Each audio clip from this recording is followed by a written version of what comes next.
एक बार की बात है, कंचन नाम की लड़की की नई नई शादी होती है। कंचन बहुत ही बदसूरत और शांत स्वभाव की थी। कंचन के पति शादी के कुछ दिन बाद विदेश कमाने चले जाते हैं।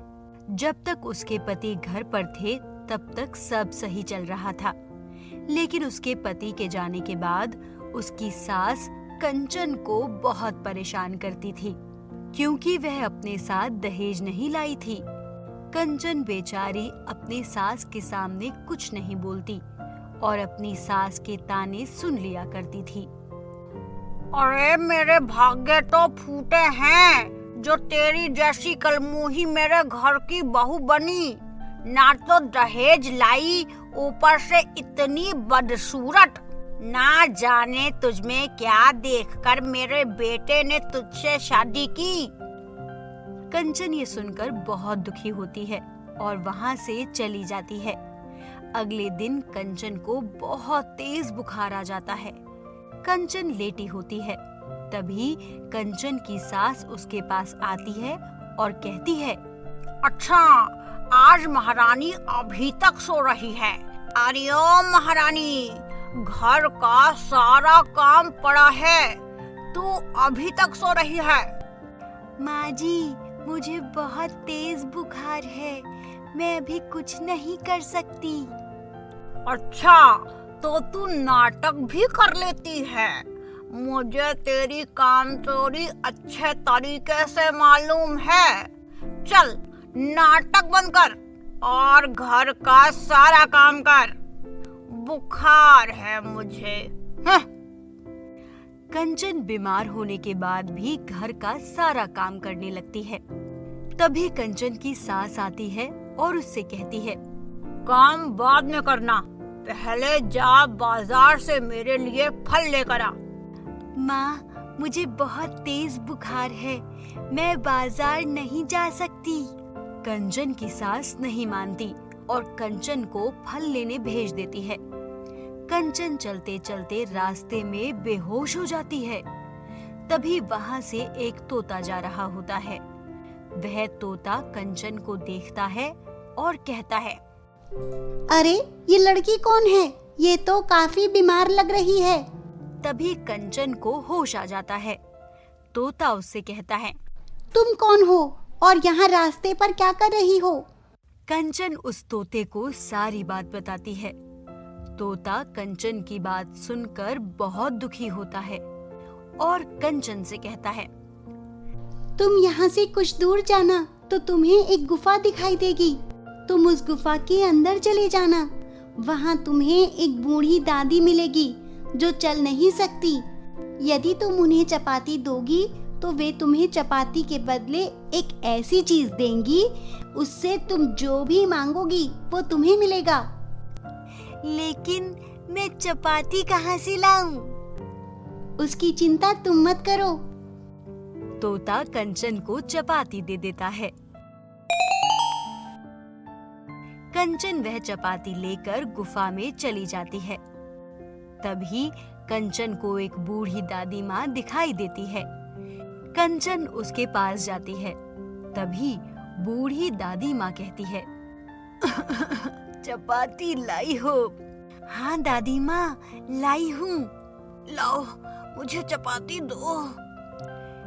कंचन बूढ़ी दादी माँ को चपाती दे देती है। बूढ़ी दादी कंचन को एक जादुई सुनहरा तवा देती है और कंचन से कहती है, इस तवे से तुम जो भी मांगोगी तुम्हें वो मिलेगा, लेकिन इसे संभाल कर रखना।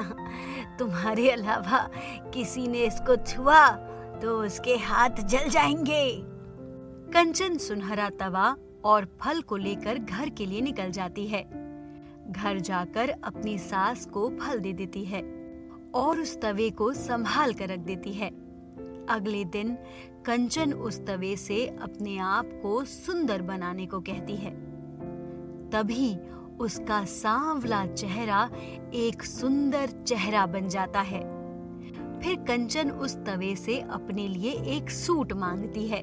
तभी उसके पास एक सुंदर सा सूट आ जाता है, जिसे देखकर वे बहुत खुश होती है और जब उस सूट को पहने हुए उसकी सास उसको देखती है तो सास उससे कहती है, अरे ये सूट तो बहुत अच्छा लग रहा है।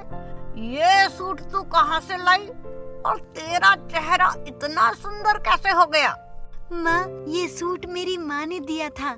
मेरा चेहरा वो बस ऐसे ही सुंदर हो गया। अच्छा ठीक है, अब तू जा यहाँ से। कंचन अपनी सास से झूठ बोल देती है। उसे पता था अगर सास को उस तवे के बारे में पता चला तो सब गड़बड़ हो जाएगा। अब कंचन उस तवे से बहुत कुछ मांगती और वो उसके सामने आ जाता। अब वह बहुत खुश रहने लगी थी, लेकिन उसकी सास को कुछ गड़बड़ लग रहा था। उसकी सास को उसकी खुशी का कारण जानना था। उसकी सास बहुत जल्द ही पता लगा लेती है कि कंचन की खुशी का राज क्या है। एक दिन जब कंचन अपने कमरे में नहीं होती, तब उसकी सास उस तवे को चुरा ले जाती है। उस तवे से सोने का हार मांगती है। जैसे ही उसकी सास उस तवे पर हाथ रखती है, उसका हाथ जल जाता है। अरे कोई मुझे बचाओ! अरे कोई है! अरे कोई मुझे बचाओ! मेरा हाथ जल गया है, मुझे बचाओ! कंचन अपनी सास की रोने की आवाज सुनकर दौड़ते हुए उसके पास आती है। क्या हुआ माँ जी, आप ठीक तो है ना? अरे बहू, देखो बहू, मेरा हाथ जल गया।